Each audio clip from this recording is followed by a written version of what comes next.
प्रिय विद्यार्थियों, आज हम सभी मेरे संग की औरतें पाठ के प्रश्नोत्तरों पे चर्चा करेंगे।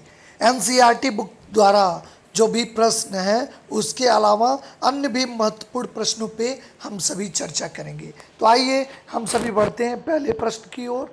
पहला प्रश्न इस प्रकार है, लेखिका ने अपनी नानी को कभी नहीं देखा, फिर भी उनके व्यक्तित्व से क्यों प्रभावित थी। पहला प्रश्न है, कैसे प्रभावित हो गई अपने नानी से, यहाँ पे चर्चा करनी है।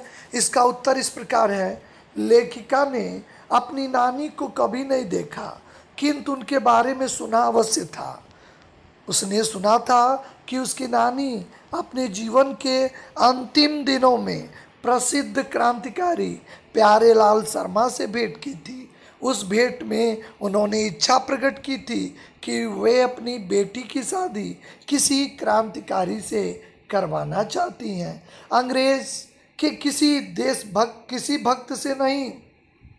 उनकी शिक्षा में देश की स्वतंत्रता की पवित्र भावना थी। भले ही वो अनपढ़ थी, लेकिन उनके अंदर स्वतंत्रता की भावना थी।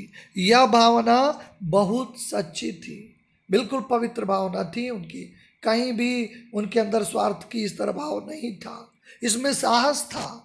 जीवन भर पर्दे में रहकर भी उन्होंने किसी दूसरे पुरुष से, पर पुरुष मतलब दूसरे पुरुष से मिलने की हिम्मत नहीं की थी। इससे उनके साहसी व्यक्तित्व और मन में उठती स्वतंत्रता की भावना का पता चलता है। लेखिका इन्हीं गुणों के कारण अपनी नानी का सम्मान करती हैं। आइए हम सभी प्रश्न संख्या दूसरी की ओर बढ़ते हैं।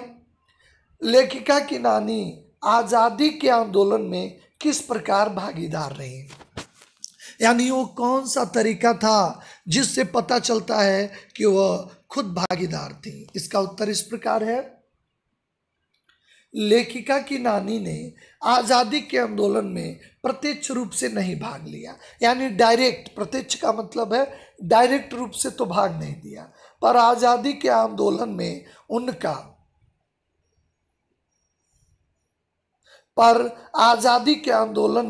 उनका अप्रत्यक्ष यानी इनडायरेक्ट सहयोग था। वे अनपढ़, परंपरागत पर्दानशी यानी पर्दा में रहने वाली औरत थी। उनके मन में आज़ादी के प्रति जुनून था। यद्यपि उनके पति अंग्रेज़ों के भक्त थे और साहबों के सम्मान पे रहते थे उस जमाने में, पर उन्होंने अपनी मृत्यु को निकट देखकर उन्होंने अपने पति के मित्र स्वतंत्रता सेनानी प्यारेलाल शर्मा को बुलाया और स्पष्ट रूप से कह दिया कि उनकी बेटी का बर वे अपने ही समान किसी स्वतंत्रता के दीवाने लड़के से खोज कर दे।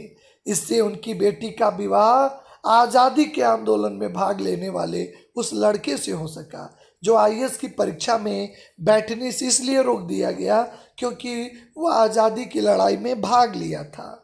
इस तरह नानी आज़ादी के आंदोलन में भागीदारी निभाई, यानी डायरेक्ट तो नहीं परंतु इनडायरेक्ट रूप से, यानी अपने तो भाग न लेकर लेकिन किसी भाग लेने वाले व्यक्ति को मोटिवेट करके या उससे संबंध जोड़कर उन्होंने आज़ादी की लड़ाई में भागीदारी निभाई।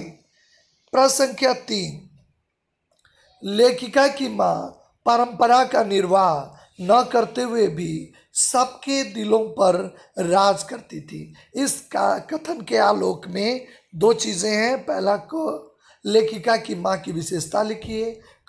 लेखिका की दादी के घर के माहौल का एक शब्द चित्र अंकित कीजिए। देखिए उसका उत्तर इस प्रकार है। पहले का, लेखिका की मां की स्थिति और व्यक्तित्व दोनों असाधारण थे। उनके व्यक्तित्व की सबसे बड़ी विशेषता यह थी कि वे स्वतंत्रता आंदोलन के लिए काम करती थी। उनकी सोच मौलिक थी।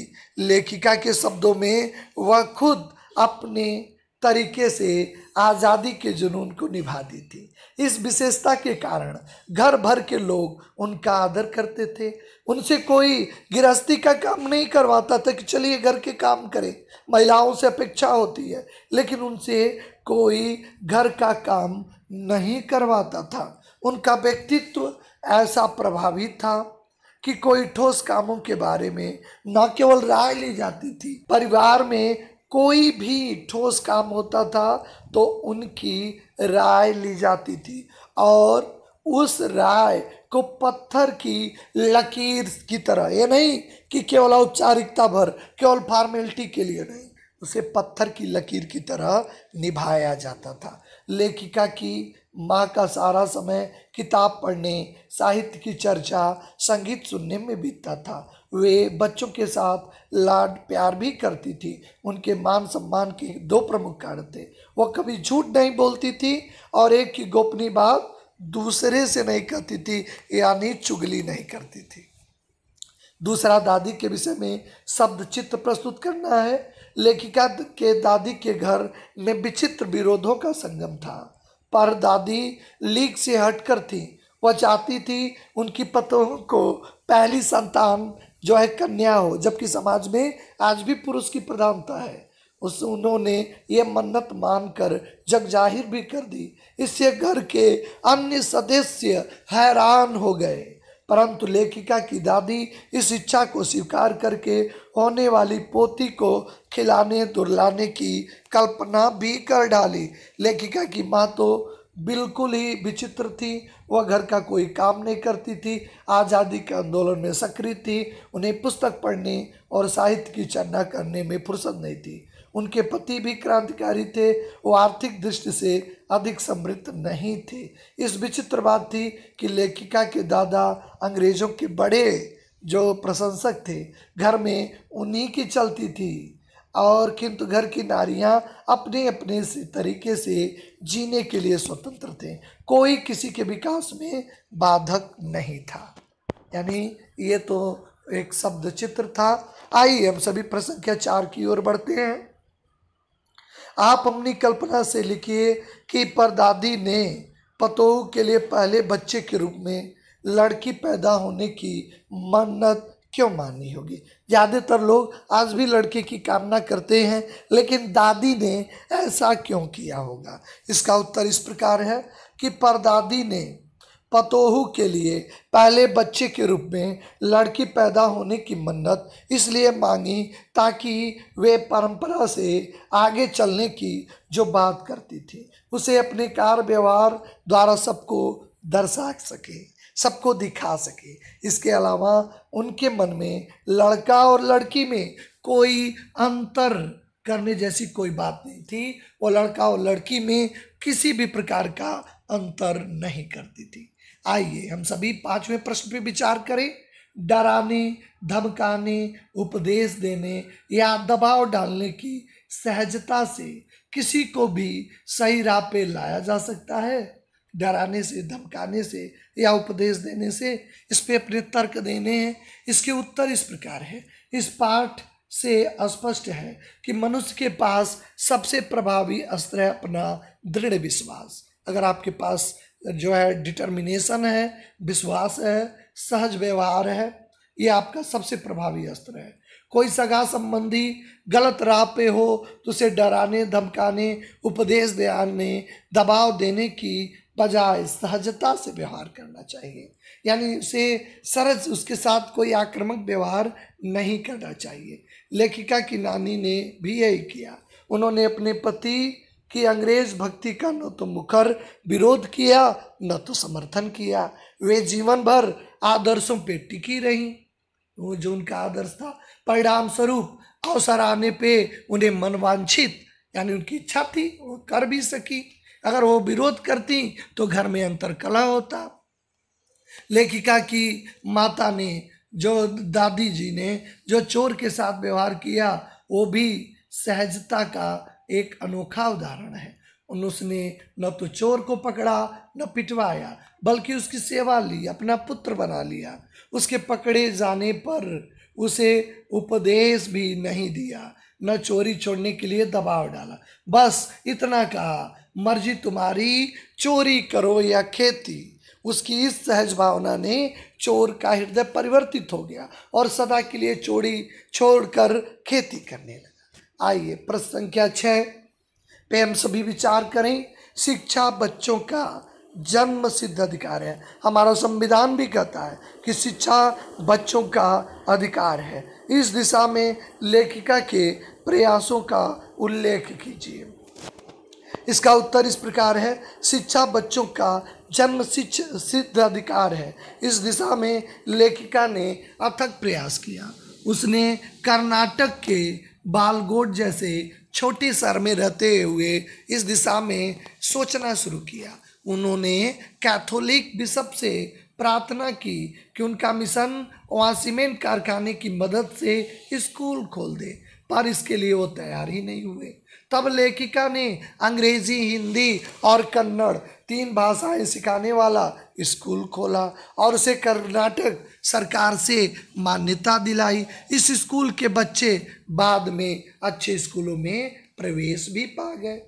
पाठ के आधार पर लिखिए कि जीवन में कैसे इंसानों को अधिक श्रद्धा भाव से देखा जाता है। उत्तर इस प्रकार है, इस पाठ के आधार पर स्पष्ट है कि ऊंची इमारतें वाले दृढ़ संकल्पी लोगों को श्रद्धा से, ऊंची इमारतें नहीं, ऊंची भावना वाले दृढ़ संकल्पी। अगर भावना आपकी स्ट्रांग है, फीलिंग स्ट्रांग है, आप जो है दृढ़ संकल्पी हैं, तो आपको सम्मान की नज़रों से देखा जाएगा।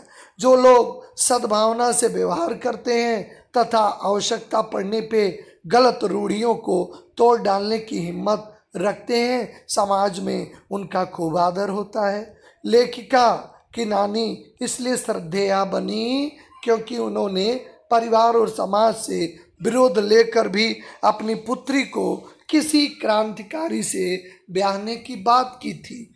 इस कारण सब की वो पूज्या बन गई, लेकिन क्योंकि उन्होंने 2 धोतियों में से अधिक होगा तो उसे दान कर देंगी संचित न करने का संकल्प लिया था। उनकी यही परंपरा के विरुद्ध लड़के की बजाय लड़की होने की उन्होंने मन्नत भी मानी थी। लेखिका की माता इसलिए श्रद्धेया बनी। देखिए, सबका यहाँ पे साक्ष्य मिल रहा है, एविडेंस मिल रहा है। लेखिका की माता क्यों सबके सम्मान की पात्र बनी? क्योंकि उन्होंने देश की आज़ादी के लिए कार्य किया, कभी झूठ नहीं बोला, किसी की गोपनीय बात दूसरे से नहीं बताई। ये सभी व्यक्तित्व सच्चे थे, लीक से परे थे, दृढ़ निश्चयी थे, इस कारण इनका सम्मान हुआ। यानी जो भी महिलाएं थीं वो लीक से अलग थीं, अपने दृढ़ संकल्प से, अपने सिद्धांतों से समझौता नहीं की थी। आइए हम सभी प्रश्न का 8वां देखें।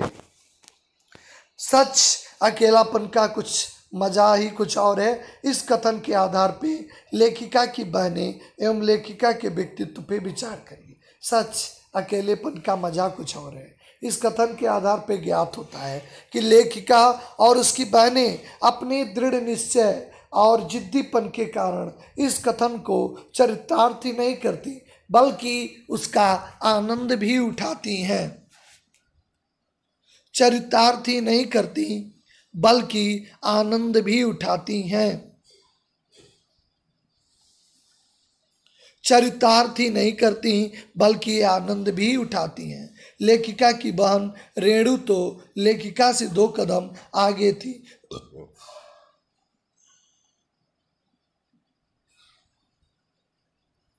लेखिका की बहन रेणु लेखिका से भी 2 कदम आगे थी। वह गर्मी में भी स्कूल की गाड़ी में नहीं आती थी, जिसलिए उसके पिता ने स्कूल से लाने के लिए लगवा रखा था। एक बहन गाड़ी में आती थी जबकि रेणु पैदल। इसी तरह शहर में एक बार 9 इंच बारिश होने पर पानी भरने के कारण घर वालों ने मना करते रहने पे भी वह लबलब पानी में स्कूल चली गई। स्कूल बंद देखकर लौट आई। लेखिका ने बिहार के डालिक मियाँ शहर में रूढ़वादी स्त्री पुरुषों के बीच जागृति पैदा की। उनके साथ नाटक करते हुए सूखा रात को उसके लिए पैसा इकट्ठा किया। कर्नाटक में छोटे बच्चों के लिए स्कूल भी किया। तो ये सारे कार्य निश्चित तौर पे एक मिसाल है, ये निश्चित ही एक तरह के मिसाल हैं। इस तरह पाठ्यपुस्तक के सभी प्रश्नों पे हम लोगों ने विवेचना किया। सभी प्रश्नों का हम लोगों ने यहाँ पे देखा। बड़ा ही मार्मिक चैप्टर था मेरे संग की औरतें, यानी नानी, लेखिका की नानी, लेखिका की परदादी और लेखिका की माताजी, 3 महिलाएं और कुछ बहनों का जिक्र करती हैं, यानी उनके साथ की औरतों का, जो वास्तव में दृढ़ निश्चयी हैं। नानी भी लीग से अलग हटकर अनपढ़ होते हुए भी आज़ादी की तरफ बढ़ती हैं। माँ भी आज़ादी की ओर, परदादी भी उन्हें दान देने की प्रवृत्ति, यानी 2 ही योगा अभाव में दान देने की प्रवृत्ति दिखाई देती है।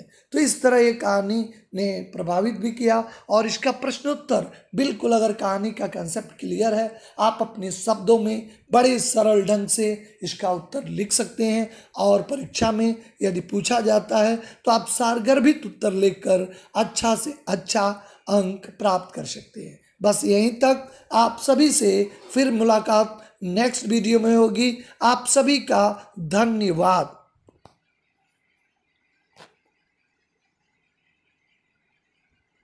हिंदी उत्कर्ष चैनल को आप लाइक और सब्सक्राइब करें, ताकि आपको नए वीडियो का अपडेट मिलता रहे और आप अपने ज्ञान का अर्जन करते रहें।